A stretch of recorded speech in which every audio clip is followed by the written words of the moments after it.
இப்பெல்லாம் பழங்கால பொருட்கள் மேல யார் ஆசைப்படுறாங்க? என்ன மாதிரி 1-2 பேர் தான் இருப்பாங்க. அதனாலதான் கேக்குற விலைக்கு கொடுத்துடுறாங்க என்று சொன்னார் கணேஷ். அப்போது தீபக் அருகில் வந்து அந்த கண்ணாடி ஜக்கை எடுத்து பார்த்தான். இதுக்கு இன்னும் கிளாஸ் செட் வரல. கடைக்காரரு நாளைக்கு வர சொல்லியிருக்காரு. இன்னமும் 2 கண்ணாடி கிளாஸ் சேர்ந்தாதான் இது இன்னமும் பார்க்க நல்லா இருக்கும் என்று சொன்னார் கணேஷ். அப்போ நீங்க நாளைக்கு அந்த மார்க்கெட்டுக்கு போகாதீங்க. நாளைக்கு ஃபெஸ்டிவல் டே. மார்க்கெட்ல கூட்டம் அதிகமா இருக்கும். நாளைக்கு தான் எல்லா பிக் பாக்கெட் காரணங்களும் திருடனுங்களும் அங்க சுத்திட்டு திரிவானுங்க. உங்ககிட்ட திருட ட்ரை பண்ணி ஏதாவது ஆயிடுச்சுன்னா என்ன பண்றது என்று கவலையுடன் கேட்டாள் ஷர்மிளா. கவலைப்படாதம்மா, எனக்கு எதுவும் ஆகாது. உன் அப்பா கிட்ட திருடுறதுக்கு பணம் இருந்தா தானே.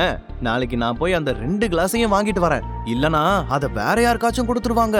எனக்கு இந்த பழங்கால பொருட்கள் எல்லாம் எவ்வளவு பிடிக்கும்னு உனக்கே தெரியும்ல என்று சொன்னார் கணேஷ். அதை கேட்டதும் ஷர்மிளா திரும்பி தீபக்கை ஒரு முறை பார்த்துவிட்டு, சரி நாளைக்கு நீங்க தனியா போகாதீங்க, தீபக்கையும் கூட கூட்டிட்டு போங்க என்று சொன்னாள். உடனே கணேஷ் அவனை திரும்பி பார்க்க, நான் வரேன் அங்கிள் என்று உறுதியான தோணியில் சொன்னான் தீபக். கணேஷுக்கு தீபக்குடன் செல்வது பிடிக்கவில்லை என்றாலும் தன் மகள் சொன்னதால் வேறு வழியில்லாமல் சம்மதித்தார். அடுத்த கொஞ்ச நேரத்தில் இரவு நேரமானது.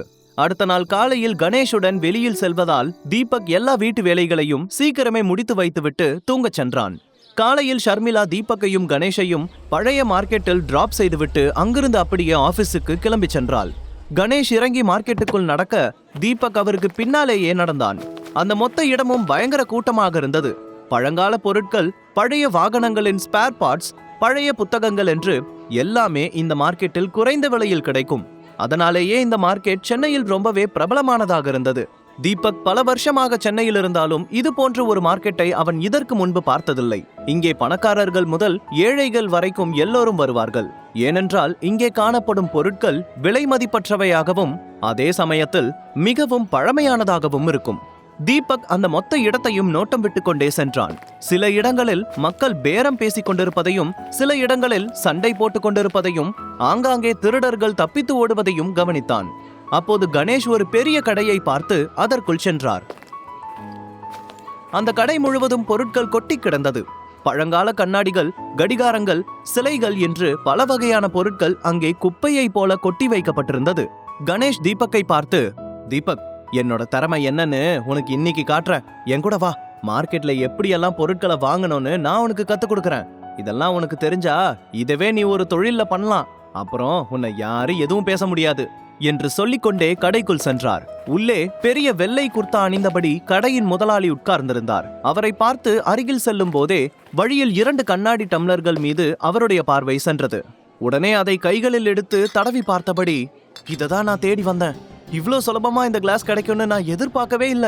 இனிமே நான் எல்லாத்தையும் இந்த கிளாஸ்ல தான் குடிப்பேன் என்று சந்தோஷமாக சொல்லிக் கொண்டார்.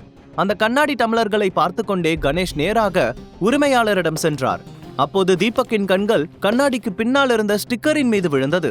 அதை பார்த்ததும் அதில் ஏதோ ஒரு தவறு இருப்பதாக உணர்ந்தவன் உடனே அவரிடமிருந்து அந்த கண்ணாடி டம்ளர்களை வாங்கி பார்த்தான். அங்கிள், இதெல்லாம் பழமையான கண்ணாடிங்க கிடையாது. எல்லாமே பாலிஷ் பண்ணிருக்கு பாருங்க. பின்னாடி இருக்கிற ஸ்டிக்கரை கூட அவங்க எடுக்காம விட்டுருக்காங்க என்று தீபக் சொன்னான். அதை கேட்டு கணேஷ் ஆச்சரியத்துடன் பார்த்தார். ஆனால் அவர் பதில் சொல்வதற்கு முன்பே தீபக் சொன்னதை கேட்டு கடையின் முதலாளி அங்கே வந்தார். அவருடைய முகத்தை பார்க்கும்போது கடைக்குள் எந்த பிரச்சனையும் வரக்கூடாது என்பதில் தெளிவாக இருப்பது போல தெரிந்தது. அப்போது அவர் கடைக்கு வெளியே நின்றிருந்த 2 ரவுடிகளை பார்த்து சைகை செய்ய அவர்கள் இருவரும் நேராக வந்து தீபக் கணேஷின் பின்னால் நின்று கொண்டார்கள்.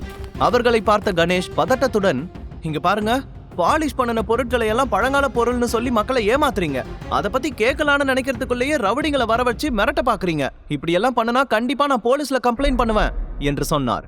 கணேஷின் வார்த்தைகளை கேட்டு கடை முதலாளி சட்டையை சுருட்டி கொண்டு, நீ என்ன சொன்ன? போலீஸ்க்கு போன் பண்ணுவியா? முடிஞ்சா ட்ரை பண்ணி பாரு. அவங்களுக்கு தெரியாம இங்க எதுவும் நடக்கல. அவங்கள வரவழைச்சிட்டு நீங்க இதே மாதிரி நிம்மதியா இந்த மார்க்கெட்டை விட்டு போயிடுவீங்களா என்று கோபமாக கேட்டார். அவர் சொல்வதை பார்க்கும்போது எந்த நேரத்திலும் தீபக்கையும் கணேஷையும் அடிக்க தயாராக இருப்பது போல தெரிந்தது. அவருடைய மிரட்டலை பார்த்து கணேஷுக்கு பயத்தில் நெற்றி வியர்க்க ஆரம்பித்து விட்டது. தீபக், நாம இங்கிருந்து போயிடுறது நல்லதுன்னு நினைக்கிறேன் என்று அவர் சொல்ல தீபக்கின் கண்கள் அங்கே இருந்த ஒரு சிறிய கல்லின் மீது விழுந்தது. அந்த கல் வெயில் பட்டு மிகவும் பிரகாசமாக ஜொலித்துக் கொண்டிருந்தது. தீபக் அந்த கல்லையே கவனமாக பார்த்து கொண்டிருந்தான். சில நொடிகளிலேயே அந்த கல்லின் முக்கியத்துவத்தை அவன் புரிந்து கொண்டான். தீபக்கும் பழங்கால பொருட்கள், அவற்றை பற்றிய வரலாற்றை படிப்பதில் அதிக ஆர்வம் இருந்தது. அந்த கல்லை பார்த்தவுடன் 3 வருடங்களுக்கு முன்பு உணர்ந்த ஒரு சக்தியை அப்போது அவன் உணர ஆரம்பித்தான். அவனது உடல் திடீரென சூடாக தொடங்கியது. 3 வருடங்களுக்கு முன்பு நடந்த அனைத்தும் அவனுடைய நினைவுக்கு வந்தது. உண்மையில் தீபக் தனது வீட்டை விட்டு ஓடி வந்து ஷர்மிளாவை திருமணம் செய்து கொள்வதற்கு முன்பு நீண்ட காலம் திருவண்ணாமலையில் தங்கியிருந்தான். திருவண்ணாமலையில் தீபக்கை பற்றி யாருக்கும் தெரியாது. தீபக் தனது அரண்மனை ஆடம்பரங்களை எல்லாம் விட்டுவிட்டு அங்கே வந்து எளிமையான வாழ்க்கையை வாழத் தொடங்கினான். அங்கே இருக்கும்போது அவனுக்கு பல அனுபவங்கள் கிடைத்தது. பல வரலாற்று மற்றும் ஆன்மீக புத்தகங்களை படிக்க தொடங்கினான்.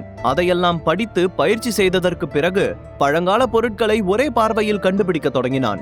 திருவண்ணாமலையை விட்டு வெளியே சென்ற பிறகு பல்வேறு நகரங்களுக்கு சென்று அங்கே இருக்கும் சிறப்பம்சங்களை பற்றியெல்லாம் படித்து தெரிந்து கொண்டான். அதன் பிறகுதான் ஷர்மிளாவின் தாத்தா சதாசிவத்தை சந்தித்து ஷர்மிளாவை திருமணம் செய்து கொண்டான். ஆனாலும் தான் சேகரித்து வைத்த புத்தகங்களை எல்லாம் இப்போது வரைக்கும் தன்னுடன் தான் வைத்திருந்தான். அவ்வப்போது அந்த புத்தகங்களை படிக்கும் வழக்கமும் அவனுக்கு இருந்தது. எதேர்ச்சியாக திருவண்ணாமலையை விட்டு வெளியே செல்லும் போதுதான் தீபக் அந்த கல்லை கண்டுபிடித்தான். அதை பார்த்ததுமே தனக்குள் ஏதோ ஒரு வித்தியாசமான சக்தியை அவன் உணர்ந்தான். இன்று தீபக் இந்த கல்லை பார்க்கும்போது அதே அதிர்வை தான் உணர்ந்தான். அவனது கண்கள் அந்த கல்லை மட்டும் தான் பார்த்து கொண்டிருந்தது. ஆனால் அந்த கல்லுடன் சேர்ந்து ஒரு மிகப்பெரிய பிரச்சனையும் அவன் முன்னால் நின்று கொண்டிருப்பதை அவன் கவனிக்கவில்லை. அப்போது கணேஷ் கொஞ்சம் பயம் கலந்த கோபத்துடன், தீபக், நீ என்ன பண்ணிட்டு இருக்க? நம்மள அடிக்கிறதுக்கு ஆளுங்க சுத்து போட்டுட்டாங்க. இந்த டைம்ல நீ ஏதோ ஒரு வீணா போன கல்ல பாத்துட்டு இருக்க. நீ எனக்கு பாதுகாப்புக்கு வந்தியா இல்ல சுத்தி பார்க்க வந்தியா? உன்னை கூட கூட்டிட்டு வரதுக்கு முன்னாடியே யோசிச்சிருந்திருக்கணும். நான் தான் என் பொண்ணு சொன்னான்னு எந்த யோசனையும் இல்லாம கூட்டிட்டு வந்துட்டேன். நான் மட்டும் தனியா வந்திருந்தாவாச்சும் கையில கால விழுந்தாச்சும் இங்க இருந்து தப்பிச்சு போயிருப்பேன். இப்ப நான் பிரச்சனையில மாட்டி இருக்கேன்னு தெரிஞ்சதுக்கு அப்புறம் இந்த தீபக் ஓவரா திமிரு காட்டுவானே. ஆண்டவா, என்னை இப்படி வந்து சிக்க வச்சுட்டியே என்று கணேஷ் பயத்தில் புலம்பிக் கொண்டிருந்தார். கணேஷ் முணுமுணுப்பதை பார்த்து கடையின் உரிமையாளருக்கு கோபம் தீவிரமடைந்தது. அவரை பார்த்து கணேஷுக்கு முகமெல்லாம் வியர்க்க ஆரம்பித்து விட்டது. என்ன செய்வதென்று தெரியாமல் அப்படியே தலை குனிந்து நின்று கொண்டார். மார்க்கெட்டில் கடை ஓனருடன் சேர்ந்து 2 ரவுடிகள் தீபக்கையும் கணேஷையும் சூழ்ந்து கொண்டார்கள். அவர்களை பார்த்து கணேஷுக்கு பயத்தில் வியர்க்க ஆரம்பித்து விட்டது. ஆனால் தீபக்கின் கண்கள் இன்னமும் அந்த கல்லை தான் பார்த்து கொண்டிருந்தது. இங்க ஏதாவது வாங்க வந்தா அதை மட்டும்தான் பண்ணணும். அதை விட்டுட்டு சிஐடி மாதிரி குத்தம் கண்டுபிடிக்க ஆரம்பிச்சிங்கன்னா உங்களால இந்த இடத்தை விட்டு வெளியே போக முடியாது என்று அந்த கடைக்கு சொந்தக்காரர் கோபமாக சொன்னார். அதை கேட்டதும் தீபக் அவரை பார்த்து, பிரதர், நான் சொல்றத கொஞ்சம் கேளுங்க. நாங்க இங்க எந்த பிரச்சனையும் பண்ண வரல. நீங்க எங்களை தப்பா புரிஞ்சுக்கிட்டீங்க. நாங்க பொருள் வாங்க தான் வந்தோம் என்று சொன்னான். அதை கேட்டதும் கடைக்காரர் அருகில் நின்றிருந்த கணேஷை முறைத்து பார்த்தபடி, அப்புறம் எதுக்கு அந்த ஆளு போலீஸுக்கெல்லாம் கால் பண்ணுவேன்னு மிரட்டுறான்? எனக்கு போலீஸை பார்த்தெல்லாம் பயம் கிடையாது. உங்களால முடிஞ்சா இப்பவே யார வேணாலும் வர சொல்லு என்று கோபமாக சொன்னார். இல்ல, அவர் ஏதோ பதட்டத்துல அப்படி சொல்லிட்டாரு. அவர் பேசின எதையும் பெருசுபடுத்தாதீங்க. போலீஸ் வந்தா தேவையில்லாம உங்களோட பிசினஸ் பாதிக்கப்படுறது இல்லாம எங்களோட டைமும் வேஸ்ட் ஆகும். நாம சண்டை போடுறதால யாருக்கு என்ன யூஸ் இருக்க போகுது சொல்லுங்க என்று தீபக் சமாதானமாக சொன்னான்.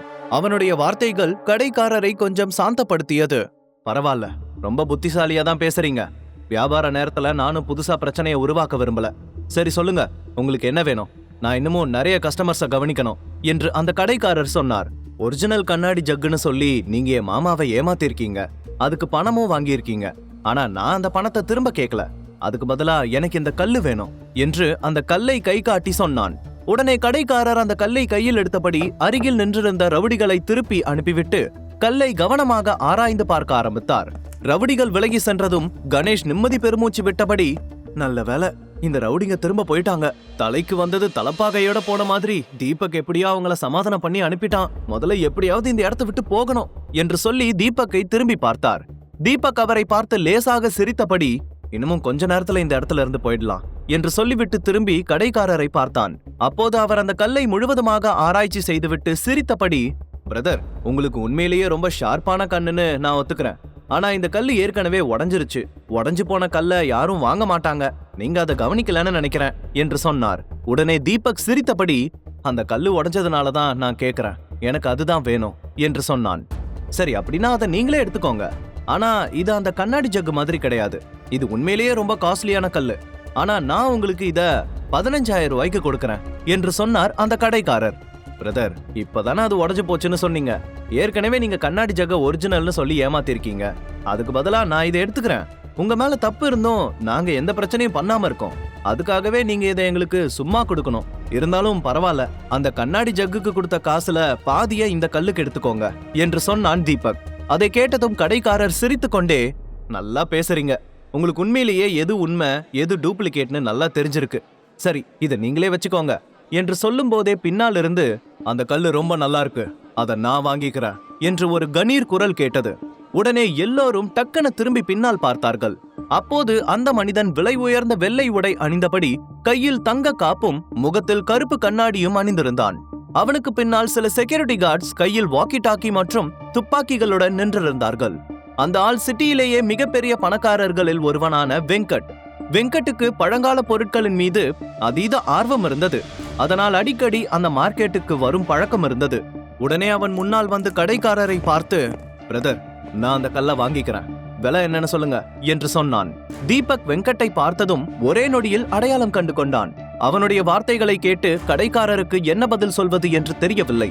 அவர் வெங்கட்டை பார்த்து சிரித்துக் கொண்டே, சார், நீங்க நாளைக்கு தானே வர வேண்டியது, என்ன இன்னைக்கே வந்துட்டீங்க? இந்த கல்லை ஏற்கனவே அவங்க விலை பேசிட்டாங்க.